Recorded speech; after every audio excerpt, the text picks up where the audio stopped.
Happening, everybody? We are here again. It's Robert with Orlando Theme Park Updates, and I wanted to talk to you about something special today.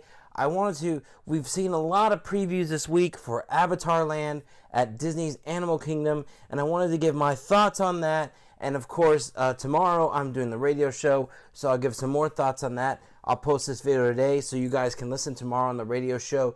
WPRK.org from 10 a.m. till noon. You can listen to us live on the air, or 91.5 FM if you're in Orlando area. Tune into that right there. We have a great show lined up for you, and we'll talk a little bit about Avatarland and all that stuff. But I wanted to talk to you guys about Avatarland today and kind of give my thoughts and talk about what we can expect and things like that. And from what I've seen in the video, between the stuff from The View and the stuff from Good Morning America, because Disney has been on sort of a press junket right now, I guess you could say, between with ABC having The View there for a week, showing off Avatarland, and then Good Morning America, and they had like a Pandora set for the main set. So everything absolutely looks amazing. When you get in that land, it's totally immersive, and that's one of the things that I like the most. About this area, and I like about the when a theme park does this. I think the one that does it best right now is Diagon Alley. I'm not a Harry Potter fan, but when you step into Diagon Alley, you feel like you're in Diagon Alley. You feel like you're in that land. There's nothing that you can't see anything outside of Diagon Alley. So you don't see any other buildings, any other attractions, anything like that, because to me, that takes away from your experience. For that second you're in Diagon Alley, you don't think you're in Universal Studios. You think you're in Diagon Alley. And I think Avatarland, from the previews that we've seen, is going to provide that same experience. You're not going to think you're in Animal Kingdom. You're going to think you're inside Pandora. You're on the world of Pandora.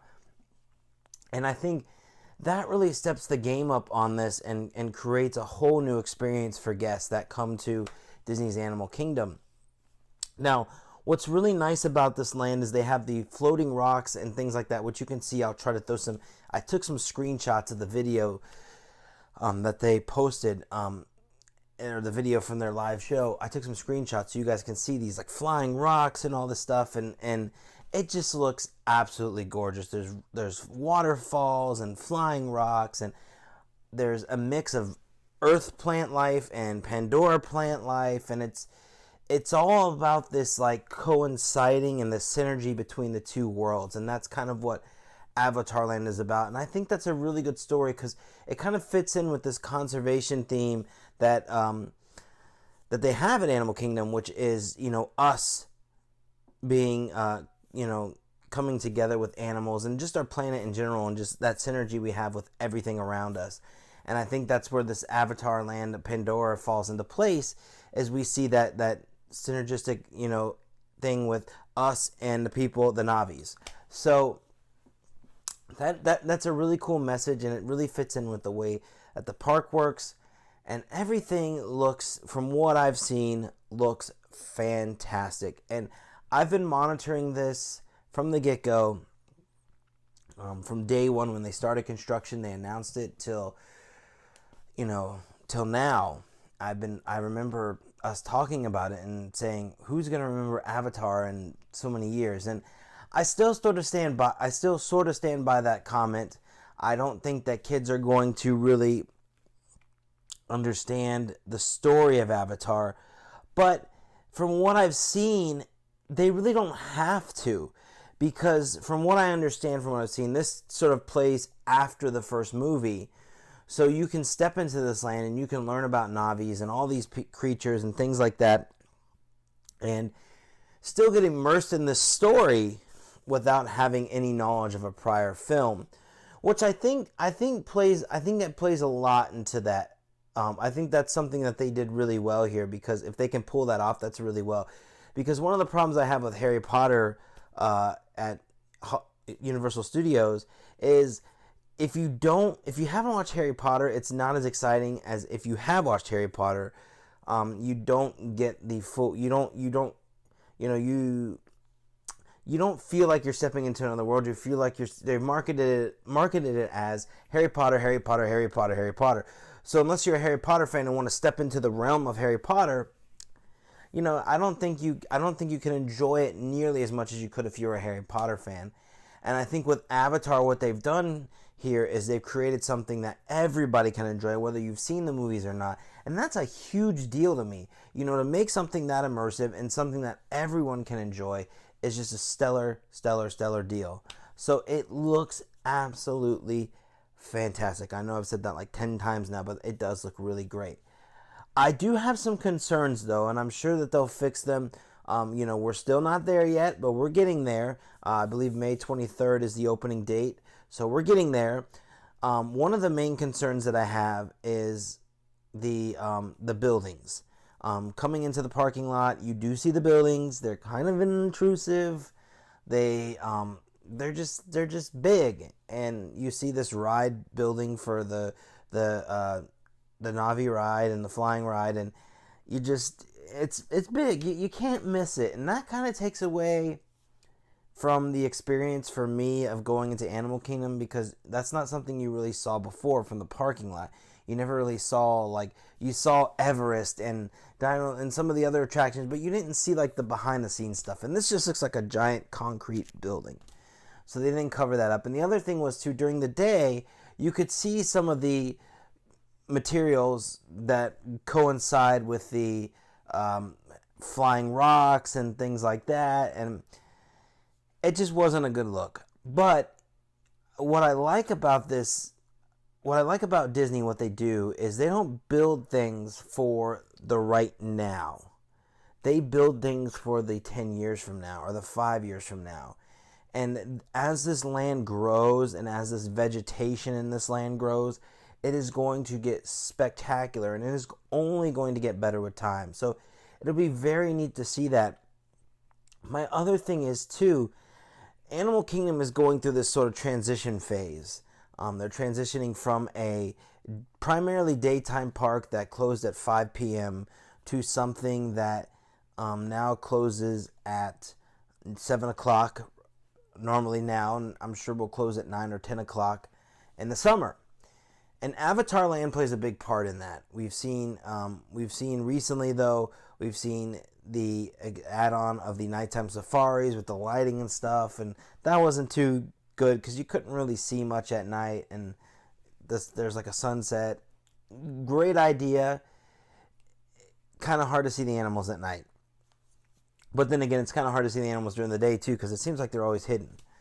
There were some other activities at night. We saw Rivers of Light, which was, I thought, a pretty decent show for what it was. I don't think it was out of the box spectacular, but it was still pretty cool.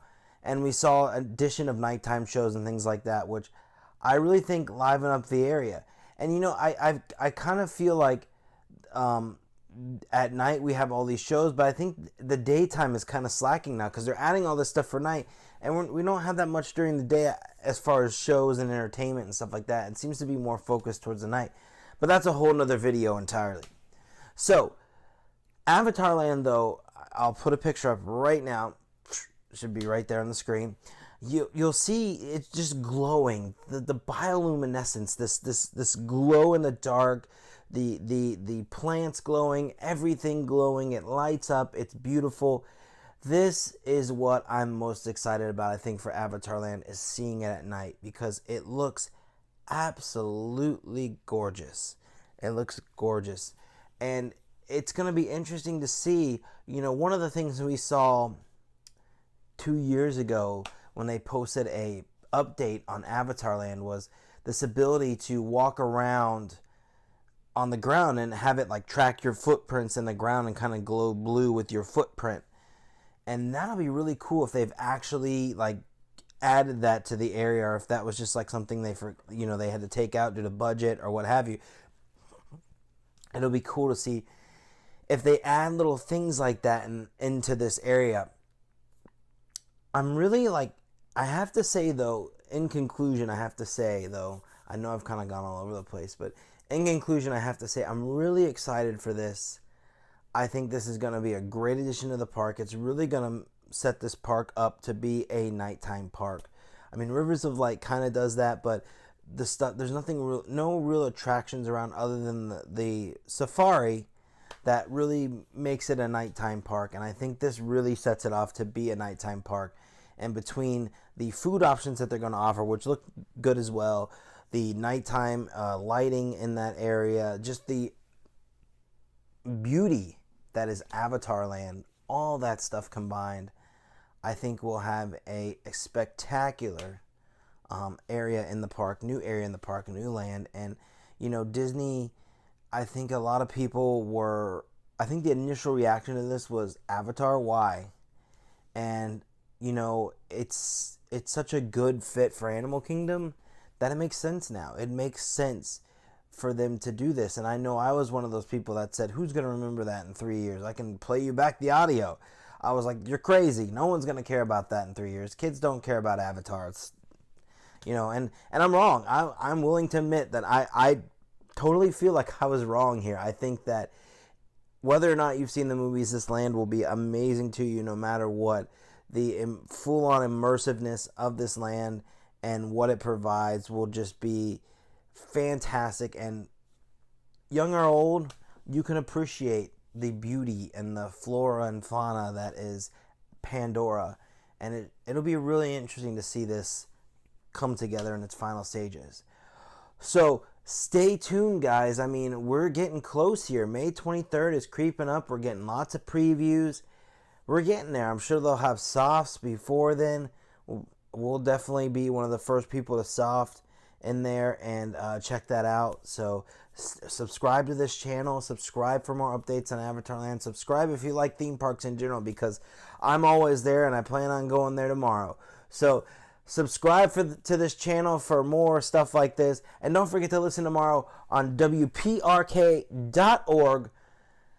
The Orlando Tourism Report at 10 a.m. till 12 p.m. will be on the air. And if you're in the Orlando area, you can listen on 91.5 FM. Listen to the Orlando Tourism Report. For now, this has been Robert signing off. Bye, guys.